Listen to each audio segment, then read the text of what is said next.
그리스도인들은 2000년 전에 갈릴리 지방 나사렛에서 사셨던 역사적 인물인 예수님을 타종교의 사람들과는 달리 살아계신 하나님의 아들, 우리의 구원자, 내 삶의 주인으로 믿고 따르는 사람들입니다. 그리스도인들은 어디에서 무엇을 하든지 나의 주인이신 예수님의 발자취를 따라가는 자들입니다. 예수님이 걸어가신 십자가의 길, 좁은 길, 낮아짐과 섬김의 길을 나 혼자 걷지는 않습니다. 내 곁에 계신 예수님과 함께 믿음의 공동체가 서로 위로하고 격려하고 응원도 해가면서 걸어가는 것입니다. 완벽하진 않습니다. 때로는 속도가 마음에 들지 않을 때가 있습니다. 하지만 잠시 주저앉았다 할지라도 방향만큼은 잃지 않습니다. 그 방향을 향해서 뚜벅뚜벅 걸어가는 사람들이 그리스도인인 줄로 믿습니다. 우리가 교회 밖에서도 내가 그리스도인, 예수님을 따라가는 제자임을 기억하며 그분이 걸어가신 길을 뒤따라가기 시작하면 조금씩 내 주변에 있는 사람들이 궁금해하기 시작합니다. 쟤는 뭔가 나랑 다른 것 같아 라고 하는 시선들이 생긴다는 것입니다. 그리고 이렇게 조용히 묻기 시작하죠. 혹시 너 교회 다니냐? 너 예수님 믿냐?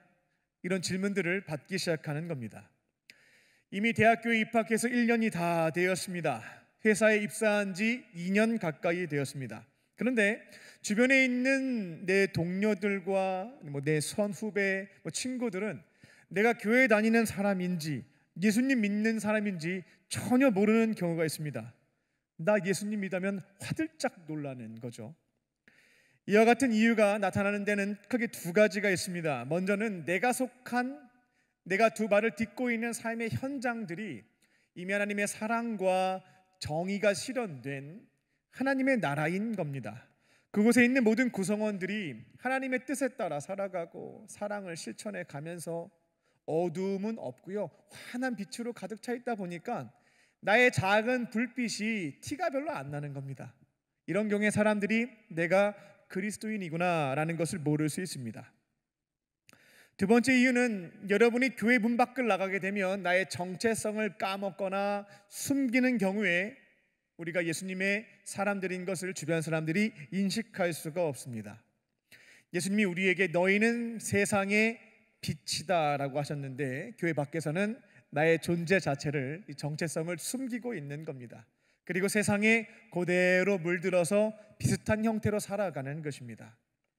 예수님으로 쭉 물들어 가야 되는데요, 세상에 물들어가는 것입니다. 그래서 세상에 속한 나의 지인들과 동일한 생각과 말과 행동들을 보이는 겁니다. 차이가 크게 없는 겁니다. 그래서 주변 사람들은 내가 교회 다니는지 예수님을 믿는지 전혀 눈치채고 있지 못하고 있습니다. 나중에 알게 되면 깜짝 놀라는 거죠. 뭐? 너 교회 다닌다고? 라는 반응들이 나오는 거죠. 복음서에 기록된 예수님의 삶을 쭉 추적해 보게 되면 예수님은 어느 곳에 가든지 톡톡 튀시는 것들을 볼 수가 있습니다. 예수님이 어느 곳에 계시든지 세상에 물들었던 혹은 그 당시 유대교인들이 가지고 있었던 전통과 관습에 물든 분은 아니셨습니다. 예수님은 하나님에게 물드신 분, 하늘에 속하신 분, 하나님의 정의와 사랑과 그분의 뜻을 내가 어느 곳에 있든지 실현하셨던 분이셨습니다. 그렇게 어디에 있든지 그 존재 자체가 빛이었기에, 하나님의 빛으로 가득 찼기에 로마 제국의 지배와 유대 단국의 타락으로 인하여 캄캄한 어둠 속에 잠겨져 있었던 이스라엘, 어디를 가도 깜깜하면요 작은 불빛이어도 너무 잘 보이는 거거든요. 눈에 톡톡 들어왔다라는 겁니다. 오늘 말씀의 제목은 빛은 어둠 속에서 밝게 빛난다입니다. 오늘 선포되는 말씀을 머리로 깨닫고 마음으로 믿고 삶의 자리에서 지켜가심으로 여러분이 속한 곳에서, 여러분이 두 발을 딛고 생활하고 있는 삶의 현장에서 빛의 자녀로 살아가는 저와 여러분 되시기를 주님의 이름으로 축원합니다. 첫 번째로 우리는 복음을 전합니다. 우리는 복음을 전하는 작은 등대들입니다. 초막절이 끝나는 날 예수님은 예루살렘 성전에서 복음을 선포하셨습니다. 어떤 얘기를 하셨냐면, 목마르신 분들이 있으면 다 내게로 오십시오. 영적으로 뭔가 채워지지 않는 허전한 공간이 있으신 분들은 다 내게로 오십시오. 그러면 그 갈급함을, 이 목마름을 해결해 줄 수 있는 생수가 가득 차 있는 이 강을, 이 생수의 강을 선물로 주겠습니다 라고 선포하셨습니다. 그 강을 어디에다가 넣어주냐면 배에 넣어준다라고 얘기하셨어요. 여기서 배라고 하는 것은 우리가 바닷가에서 타고 다니는 배가 아니고요, 이 배입니다. 우리 신체 부위에 해당되는 복부, 배입니다. 여기에 사용된 헬라어는 코일리아인데 그 뜻은 복부, 신체 배를 뜻하는 것이기도 하고요, 비유적으로는 사람의 내면, 깊은 마음의 심연, 이런 것을 뜻으로 가지고 있기도 합니다. 그리고 생수로 가득한 강은 누굴 상징하냐면 영적인 갈급함이 있는 사람에게 계속해서 생수를, 사랑이 됐든 은혜가 됐든 은사가 됐든 영원토록 계속해서 제공해 주실 수 있는 분, 성령님을 뜻합니다. 예수님은 영적으로 내가 돈도 좀 벌어봤고요, 인기나 명예도 좀 얻어봤습니다, 어느 정도 사회적 지위도 얻어봤습니다, 그런데 허전해 죽겠어요, 공허해요 하시는 분들이 있는 거죠. 영적으로 목마름이 있는 사람들이 다 내게로 오면 당신들 시면에, 당신들 내면에, 마음속 깊은 곳에 생수의 강, 영원히 목마르지 않게 해주는 생수로 가득 차 있는 강, 성령을 주겠다 선포하셨던 겁니다. 44절입니다. 그곳에는 예수님을 싫어하는 사람들이 있었습니다. 적대 세력이었죠. 산헤드린 공회에서 파견한 군인들이 있었습니다. 그들은 예수님이 율법에 비추어 봤을 때 잘못된 가르침을 주거나 율법에 어긋나는 행위를 하게 되면 딱 잡아다가 가려고 대기하고 있는 사람들이었습니다. 근데 그들이 또 예수님이 실언하신 거죠. 스스로에 대해서 내가 너희들한테 성령 줄 수 있다라고 말했으니까요, 책 잡힐 말을 또 한 겁니다. 율법에 비추어 봤을 때 잘못한 말을 한 거죠. 신성모독에 해당되는 발언을 한 것입니다. 하나님의 영이신 성령을 보내주실 수 있는 분은 한 분 하나님밖에 없는 것인데요, 나사렛 출신 목수 예수가 감히 하나님만 주실 수 있는 성령을 내게로 오면 내가 다 주겠다라고 말했으니 하나님을 모독하는 발언을 또 했다라고 판단한 겁니다. 붙잡아서 가면 되는데 말씀을 보게 되면 붙잡지 않았습니다. 붙잡아가지 않았습니다. 45절입니다. 그래서 대제사장과 바리새인들이, 그 당시 유대교의 기득권자라고 보시면 되겠어요. 산헤드린 공회, 정치, 종교, 사법권 다 가지고 있었던 이 집단이라고 보시면 되겠는데요, 거기에 속해 있었던 사람들이 예수가 성령 주겠다고 또 신성을 모독했으면 잡아와야지 왜 안 잡아왔냐고 묻게 됩니다. 46절을 보게 되면 그때 군인들이 했던 대답은 무엇이었냐면, 지금까지 자신들이 여러 사람들을 지켜봐 왔지만, 자칭 선지자, 메시아라고 하는 사람들을 지켜봐 왔지만, 이와 같은 말씀을 하셨던, 이런 류의 말씀을 하셨던 분은 처음 봤다고. 곰곰이 생각을 해봤는데 나사렛 예수는 그 하신 말씀들을 가만히 들어봤을 때 아무래도 하나님이 보내주신 선지자, 하나님이 우리를 구원하시기 위해서 보내신 그리스도, 메시아가 맞는 것 같습니다 라는 답변을 한 겁니다. 예수님은 산속에서 홀로 수행하시다가 깨달음을 얻으신 뒤에 제자에게 설파하신 분이 아닙니다. 세상 한복판에, 시장 한복판에 사람들이 불러준 적도 없어요. 그런데 자기 발로 찾아가신 분이시죠. 그리고 그들에게 계속해서 복음을, 사람들에게 꼭 필요한 좋은 소식을, 그들이 알지 못하고 깨닫지 못했던 것들을 선포하셨던 분이셨습니다. 교회 밖에서는 복음이라고 하는 말을 잘 사용하지 않기 때문에 교회에 나오신 지 얼마 안 되신 새가족분들에게는 복음하는데 복음이 뭐야? 생소하게 들리실지 모르겠습니다. 교회에서 사용되는 어려운 용어들은 대부분 한자어로 표현된 게 많이 있어 갖고요, 한자를 생각하면 그 의미를 쉽게 캐치할 수가 있습니다. 복음은 복복자에 소리 음자를 씁니다. 그러니까 복음이란 복된 소리, 좋은 소식을 의미합니다. 영어로는 good news라고 할 수 있겠죠. 그러니까 예수님은 교회 밖에서 사람들을 만나게 되면 시장 한복판에서 good news, 이 복음을 선포하셨다라는 겁니다. 이 땅에서의 삶이 전부인 줄 알고 아둥바둥 살고 있는 자들에게 이 땅에서의 삶은 전부가 아닙니다. 우리에게는 죽음이 있고 심판이 있고 영원한 삶, 영생이 있습니다 라고 하는 이 좋은 소식을 전달했습니다. 그리고 하나님이 보내신 하나님의 독생자이신 예수님을 거절하지 않고 나를 구원해 주시는 구원자로 믿게 된다면, 거부하지 않고 영접하게 된다면 모든 죄 사함도 받을 수가 있고 하나님의 영이신 성령을 내 배 안에, 내 안에 두시며 함께 살아갈 수 있음을, 죽음 후에 부활해서 천국에서 영원히 살 수 있음을, 이 굿뉴스를 선포하셨던 겁니다. 이 좋은 소식들을 사람들에게 전하셨던 분이 예수님이셨습니다. 그 예수님은 본인이 전하고 있는 이 복음이라고 하는 것이 믿기 어렵잖아요. 내가 눈에 보이는 건 이 땅에서의 삶이 전부인데 죽음 이후에 영원한 삶이 있다고 하지 않나. 눈에 보이지 않는 성령을, 책 속에서만 문자로만 확인할 수 있는 그 성령을 지금 내가 모실 수 있다고 하지를 않나. 죄사함을 받을 수 있다고 하지는 않나. 이게 진짜일까 아닐까 다들 헷갈리는 겁니다. 근데 예수님은 내가 전하는 복음이 진리임을 알려주시기 위해서, 또 복음을 전하고 있는 내가 하나님이 보내신 메시아가 맞음을 증명해 보이기 위해서 복음을 전할 때 동시에 하셨던 일이 있었습니다. 그게 뭐냐면 요한복음에는 표적이라고 번역을 했는데요, 표적은 무언가를 표시하는, 가리키고 있는 기적이라고 보시면 되겠습니다. 그렇게 예수님은 사람들에게 복음을 전하셨고 이 복음이 진리임을 증명해 보이시기 위해서 동시에 많은 기적들을 행하셨죠. 요한복음 1장부터 하나씩 지켜보았습니다. 우리는 누구냐면 예수님의 발자취를 따라가는 그리스도인들입니다. 우리도 세상 속에서 무엇을 말하는 사람이냐면 굿뉴스, 좋은 소식을 전하는 자들인 줄로 믿습니다. 나의 친구들과 가족들은 여전히 이 땅에서의 삶이 전부라고 생각하면서 여기에서 성취하고 얻고자 하는 것을 위해서 아둥바둥 살고 있습니다. 그들에게 굿뉴스, 복음을 전하는 거죠.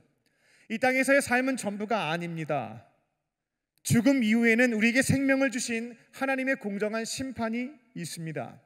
그리고 천국에서의 영원한 삶, 천국에서의 영생과 하나님의 자비와 은혜와 사랑과 용서는 눈꼽만 채도 찾아볼 수 없는 절망하는 곳이죠.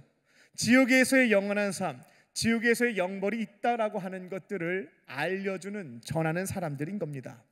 우리에게 찾아오신 예수님을, 나의 구원자이신 예수님을 거절하지 않고요, 마음의 문을 열고 주님으로 영접하는 자들에게는 우리 어머니도 우리 아버지도 어느 누구도 모든 사람들이 죄사함과 성령을 내 안에 모시고 살아갈 수 있고 죽음 이후엔 부활해서 천국에서 영원히 살 수 있는 구원의 선물을 받을 수 있습니다.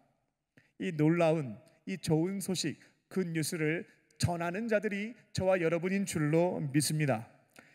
그리고 이들이 이 얘기를 들을 때면 생뚱맞죠. 황당하죠. 근데 이 복음이 가짜가 아니라 진짜임을 증명해 보이기 위해서 우리도 예수님이 하셨던 것처럼 동시에 감당해야 될 것이 있겠습니다. 그게 뭐냐면 기적이에요. 기적을 행하실 수 있어야겠습니다.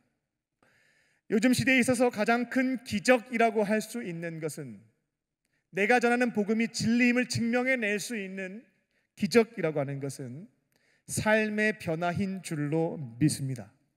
도무지 사랑할 수 없는 사람을 이해하고 용서하고 사랑하는 겁니다. 기적이 일어났죠. 도무지 참을 수 없는 고난의 현장에서 기뻐하고 감사하며 인내합니다. 기적이 일어났죠. 내 역량으로는 도전할 수 없는 범위가 맞는데 사명의 자리이기에 내게 능력 주시는 자를 기대하며 도전하고 승리합니다. 기적이 일어났죠. 분명히 옛날에는 그런 사람이 아니었어요. 그런데 예수님을 믿고 삶이 바뀐 겁니다. 요즘 시대에 살아계신 하나님이 진짜임을 증명해낼 수 있는 가장 좋은 기적은 삶의 변화인 줄로 믿습니다. 사실 우리 어머니도 실패했고 군대 맞선임도 실패했고 대학교 교수님과 직장 상사님도 나 하나 바꾸는 거 다 실패했습니다. 그런데 내 삶이 바뀌었습니다. 변했습니다.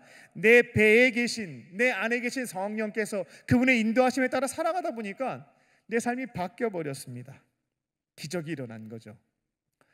우리는 교회 문 밖에서 어두운 세상 속에서 그리스도인임을 기억하며 어느 누구도 말하고 있지 않는 그 복음을 사랑하는 자들에게 전하는, 또 나의 삶의 변화를 통하여 내가 전하는 복음이 가짜가 아니라 진짜임을 증명해 보이는, 복음을 비추는, 복음을 전하는 통로가 되시기를 주님의 이름으로 축원합니다.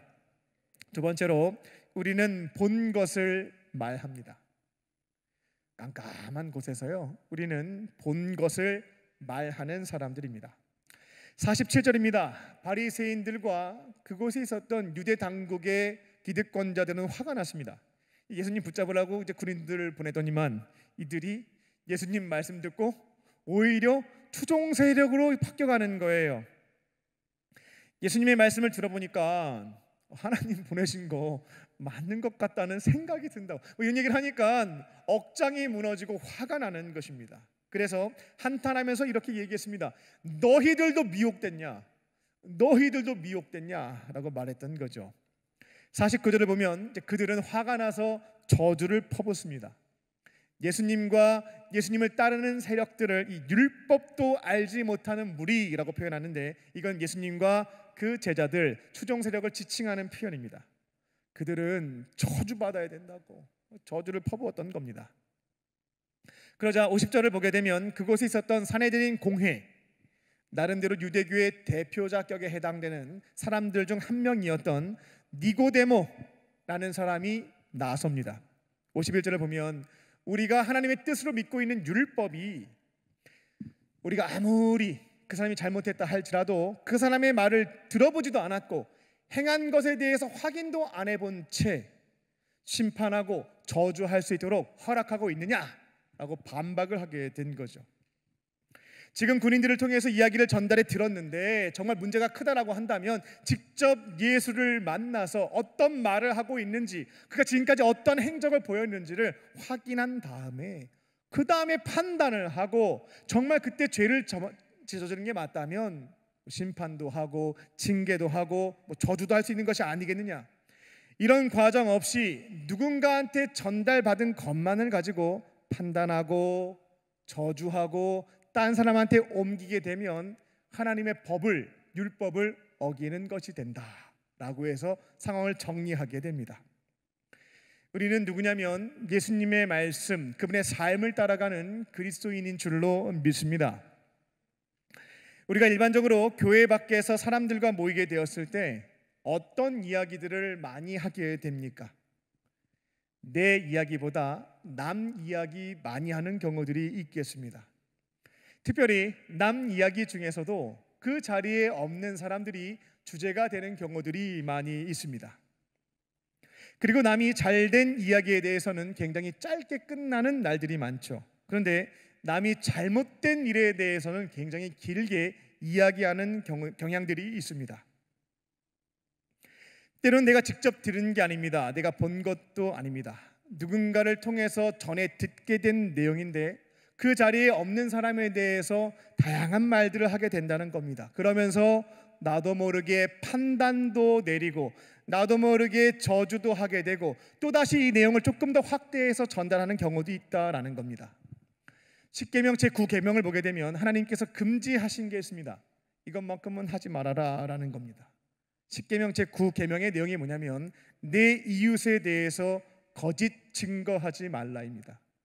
내 이웃에 대해서 거짓 증거하면 안 된다는 것입니다. 내가 직접 본 게 아니에요. 직접 들은 것도 아닙니다. 그런데 누군가를 통해서 얘기를 듣게 된 겁니다. 그러면 듣는 것으로 끝입니다. 이것을 가지고 판단을 내리거나 정죄하거나 내 이웃에 대해서 증거하게 된다면 이 제9계명을 어길 수 있는 범죄를 저지를 수 있다라는 겁니다. 누군가로부터 전해 듣게 된 다른 사람의 이야기는 사실일 수도 있지만 거짓일 수도 있습니다. 근데 내가 직접 눈으로 본 게 아니에요. 내가 직접 들은 것도 아닙니다. 근데 이것을 전달하게 되면 거짓을 전하게 된 것이니 이웃에 대해 거짓 증거를 했으니 하나님께서 우리에게 반드시 지키라고 말씀하셨던 이웃에 대한 거짓 증거를 하게 될 수 있다라는 겁니다. 다만 이런 경우가 있을 수는 있겠습니다. 공동체에 속한 어떤 지체에 대한 이야기를 듣게 되었는데 듣고 넘어갈 수가 없는 거예요. 가만히 들어보니까 이건 누가 보더라도 하나님의 법을 어기고 있는, 범죄하고 있는 상황인 겁니다. 남이라고 생각하면 모른 척할 수 있겠지만 주 안에서 한 형제, 한 자매, 한 가족인데요, 어떻게 넘어갈 수가 있겠어요? 내 자녀가 잘못된 길로 걸어간다라고 하는 것을 누군가를 통해서 듣게 되면 가만히 있을 부모 없죠. 어떻게든 자식이 돌아설 수 있도록 섬긴다, 돕는다라는 겁니다. 그와 같은 내용을 듣게 되었다면 무엇부터 시작해야 되냐면 말을 옮기는 것 아닙니다. 당장 그 지체를 만나러 가는 것도 아닙니다. 그 지체 위에서 기도부터 해야 되겠어요. 분노의 감정, 정죄의 감정을 정리해야 됩니다. 기도하다 보면 조금씩 성령님께서 그 사람의 딱한 사정과 그와 같은 일을 하게 된 이유에 대해서 깨닫게 하시는 부분들이 생깁니다. 그렇다고 해서 그 지체가 범죄한 것이 사라지는 것은 아닙니다만, 이전까지는 분노의 감정이 내 안에 머물러 있었다면 이제는 기도하다 보면요, 긍휼한 마음으로 바뀌는 것들을 체험하게 됩니다. 그리고 이제는 찾아가는 거예요. 분노의 감정이 사그라지고 긍휼한 마음으로 바뀌었다면 이제는 그 형제에게 이야기해주고 죄에서부터 떠날 수 있도록 섬기는 것, 이것이 바로 예수님께서 원하시는 그리스도인의 모습인 줄로 믿습니다. 여기에서도 주의할 게 있습니다. 우리가 누군가에게 죄에 대해서 권면할 때에는요, 예수님이 당부하셨던 그 말씀을 꼭 실천하셔야 되겠습니다. 형제 눈 안에 있는 티끌을 잘 찾아서 말씀하시는 분들이 있을 텐데요, 형제 눈 안에 있는 티끌을 빼내고자 한다면 예수님이 나의 눈 안에 있는 들보, 큰 죄의 기둥부터 뽑아내라고 말씀하셨죠. 내가 형제에 대한 죄의 지적을 하고자 한다면 동일한 잣대를 가지고 내 눈 안에 있는 들보부터 체크하는 겁니다. 그러면 저 사람 진짜 잘못한 것처럼 보였는데요, 동일 잣대를 가지고 나를 돌아보게 되면 나는 티끌이 아니었어요. 들보가 있는 것을 확인하게 된다라는 겁니다. 이걸 빼내야 돼요. 내가 먼저 회개하는 겁니다. 그렇게 되면 사람이 교만에 빠지지 않습니다. 잘못된 프레임에서부터 벗어나게 되죠. 죄를 훈계할 때는요, 나는 훈계하는 사람이니까 거룩해, 너는 잘못을 지적받고 있는 사람이니까 죄인이야, 이상한 프레임에 갇히게 되는 거거든요. 근데 우리는 하나님 앞에서 동일한 죄인입니다. 용서받은 죄인일 뿐인 거죠. 그렇게 하나님 앞에 동일한 죄임을 기억하면서 긍휼한 마음으로 권면할 때에요, 그 형제가 죄에서부터 죄를 인정하고 돌아서는 역사가, 기적이 일어나게 될 줄로 믿습니다. 우리는 그리스도인들입니다. 함께 모였을 때 우리는 그 자리에 없는 남의 이야기, 특별히 험담에 동참하지 않습니다.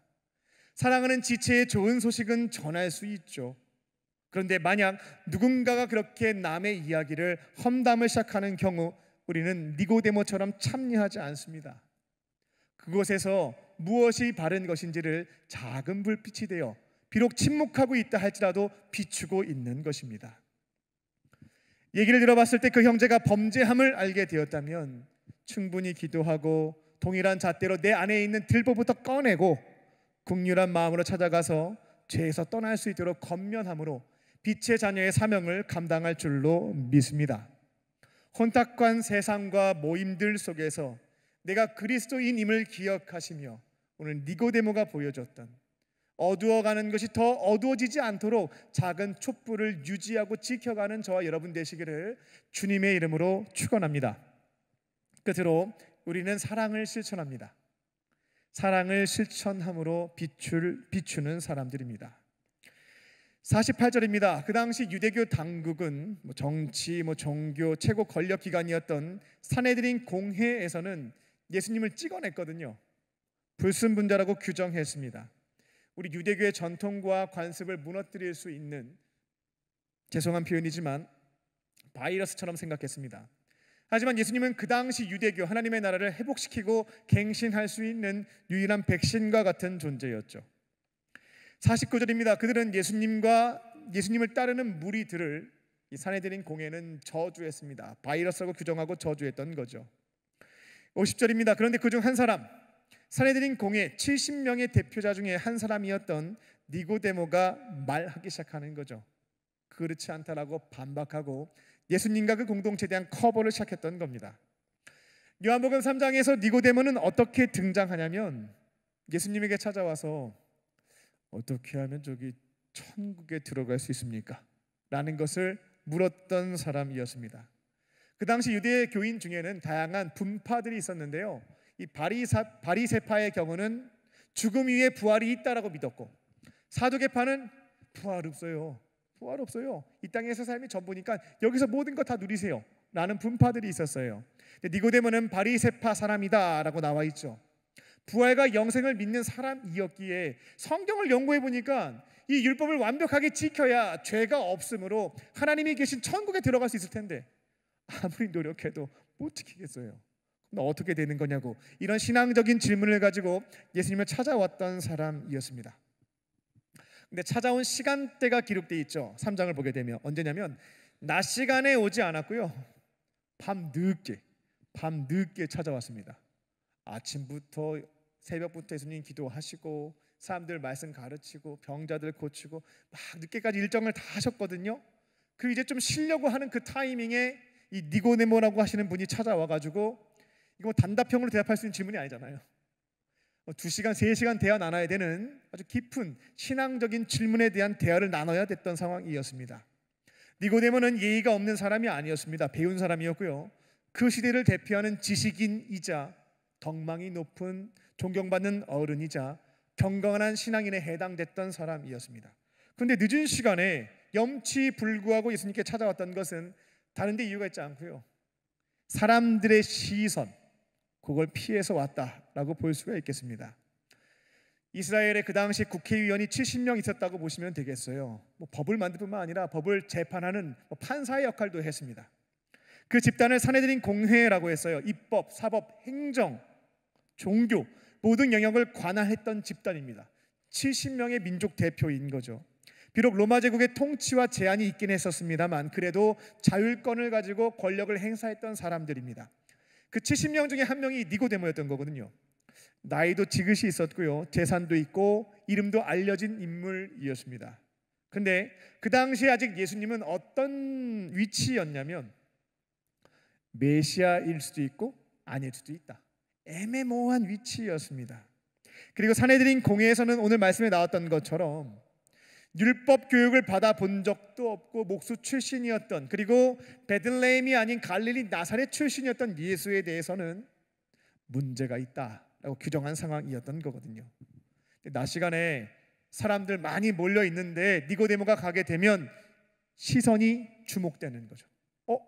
니고데모가, 우리 국회의원이, 우리 판사님이 예수님 만나러 왔대. 소문 쫙 퍼지는 겁니다. 그러면 사내들인 공회에서도 문제가 될 수가 있고 사람들이 입방아에 오르기 시작하니까 낮 시간엔 찾아갈 수가 없는 겁니다.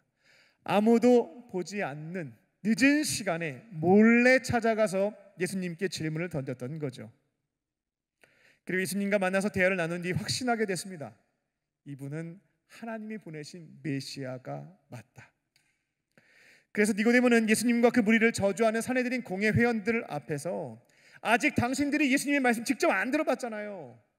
그분이 하시는 일 직접 본 적이 없잖아요. 근데 벌써 심판하고 저주하는 거는 당신들 문제 될 수 있어요 라는 것을 혼내려고 한 게 아니고요, 같이 함께 일하는 동료들을 더 이상 범죄하지 않도록 돕고자 이와 같은 발언을 했다라는 것입니다. 52절입니다. 하지만 그들은 여전히 불신을 표현합니다. 너도 뭐 갈릴리 출신이냐? 저기 이방인들 많이 섞여 있고 이방 문화에 물들어 있는 아브라함의 혈통이라고 말하기 조금 부끄러운 그 북쪽 지역 갈릴리 지방 출신이냐? 비아냥거린 거죠. 너도 예수의 추종자가 되었느냐? 갈릴리에서는 율법을 보게 되면 선지자가 태어난다고 하는 내용이 없는데 도대체 무슨 생각을 하고 있는 거냐? 라고 얘기하지만 니고데모의 말이 틀리지는 않았기에 그렇게 대화가 끝나게 됩니다. 예수님은 늦은 시간에 자신을 찾아왔던 니고데모를 거절하지 않았습니다. 쉬고 싶은 시간이니까요. 나중에 낮 시간에 오세요. 낮 시간에 실컷 안 왔다가 좀 쉬려고 하는데 왜 늦은 시간 와가지고 사람 괴롭히냐고, 나 모시면 쟤도 모시는데 나중에 오라고 하지 않았습니다. 용기 내어 찾아왔던 니고데모를 거절하지 않았고 늦은 시간, 피곤한 시점임에도 불구하고 대화를 나누셨죠. 긴 시간 대화를 나누었습니다. 그리고 이후에 니고데모가 예수님의 제자임을 사람들한테 말하지 않습니다. 제자라는 것을 밝히지 않고 따라다녀요. 이에 대해서 예수님이 서운한 마음을 표시하거나 훈계한 적도 성서에는 찾아볼 수가 없습니다. 니고데모의 특별한 상황을 이해해 주셨고 배려했던 겁니다. 그러니까 늘 니고데모 입장에서는 죄송한 거예요. 제자인데 숨기고 있고 밝히지는 않고 있고요. 필요한 것이 있으면 가서 묻고 있고요. 하지만 이와 같은 상황에 놓여 있는 자신을 이해해주고 배려해 주신 예수님에 대한 고마운 마음, 그 사랑을 경험했던 것이 니고데모였습니다. 이후 예수님 정말 돌아가시거든요. 십자가에 달려 죽게 되시잖아요. 그때까지만 해도 예수님의 제자들은 부활할 거라는 것을 기대하지 못했습니다. 예수님이 활동하실 때의 제자였던 것을 숨겼지만 이해해 주셨던 예수님이었기에 그분의 마지막만큼은 다른 제자들 다 도망갔거든요. 장례는 누군가 치러야 될 텐데 제자들은 도망쳤고 니고데모가 공개적으로 나서게 됩니다. 예수님의 장례식을 치렀던 것은 니고데모와 또 다른 산헤드린 공의 회원이었던 아리마대 요셉, 여성 제자들이, 그 사랑을 경험했던 자들이 이제는 공개적으로 나서서 이제 죽으시고 끝났거든요. 예수님께 얻을 수 있는 거 아무것도 없거든요. 하지만 자신들이 제자임을 밝히며 장례를 치렀던 것이 니고데모였습니다. 우리는 예수님의 발자취를 따라가는 그리스도인들입니다. 삶의 현장에서 도움을 요청하시는 분들이 있습니다. 좀 일할 때, 편할 때, 가진 것이 많을 때, 마음의 여유가 있을 때 말하면 참 좋겠는데 그렇지 않은 경우들도 있습니다. 그때 예수님이 걸어가셨던, 니고데모를 사랑으로 품으셨던 것들을 생각나게 하신다면 이 길을 원하심을 믿고 그들의 사정을 이해하고 배려하고 섬기는 것을 용기 내어 걸어가실 줄로 믿습니다. 다만 목표로 삼고 자기 의와 혈기로 하지는 마시고요, 성령이 주시는 말씀에 따라 순종하실 줄로 믿습니다. 도움을 요청하는 자가 있으면 그래 한번 제가 해드릴게요. 하나님보다 앞서서 내가 결정하고 판단하고 움직여서 잘 되게 되면 남는 것은 교만이고요, 안 되면 낙심합니다. 내가 이렇게까지 도와줬는데 이게 도대체 뭐냐고 풀이 죽는다라는 겁니다. 누군가 찾아와서 내가 지금 할 수 있는 형편도 되지 않고 시간도 상황도 어려운데 요청하게 되면 그래 뭐 예수님 걸어가셨으니까 나도 십자가 져볼래, 자기 의로 접근하면 넘어집니다. 기도하겠습니다라고 답변하셔요. 그리고 정말로 핑계가 아니라 진짜임을 보여주세요. 그 사람 위해서 기도하는 겁니다. 그러면 내 안에 계신 성령께서 오늘 같은 말씀을 생각나게 하시고 너가 저 사람 돕는 것이 맞다라는 마음을 강하게 주시는 거죠. 섬기라고 하시는 겁니다. 그러면 그리스도인들은 하나님보다 앞서지 않고요, 하나님이 주시는 그 말씀에 따라서 순종하는 사람들인 줄로 믿습니다. 이런 과정을 생략하고 하나님보다 나의 의가, 나의 능력이, 나의 교만이 앞서게 되면 잘 돼도 문제고 안 돼도 어려움을 겪게 됩니다.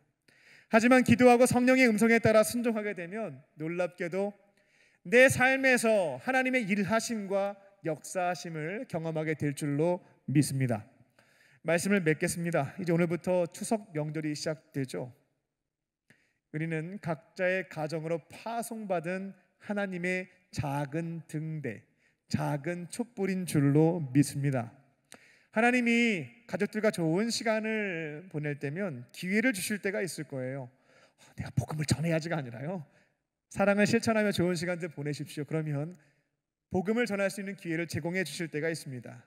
그때 가족들이 모르는 굿뉴스 복음도 전하시고요, 나와 함께 하시면서 나를 변화시켜 주신 예수님 이야기, 또 내가 간절히 기도했을 때 응답하신, 전적으로 예수님이 역사하신 기도 응답의 이야기들 전하실 줄로 믿습니다. 또 명절에 만나게 될 나의 가족들을 위해서 충분히 기도하시고요, 그때마다 주시는 마음과 생각들이 있거든요. 그에 따라 순종함으로 따뜻한 사랑을 실천하며 어두운 곳이 더 어두워지지 않도록 막아서고 또 어두운 곳에 밝은 촛불을 켜서 비추는 저와 여러분 되시기를 주님의 이름으로 축원합니다.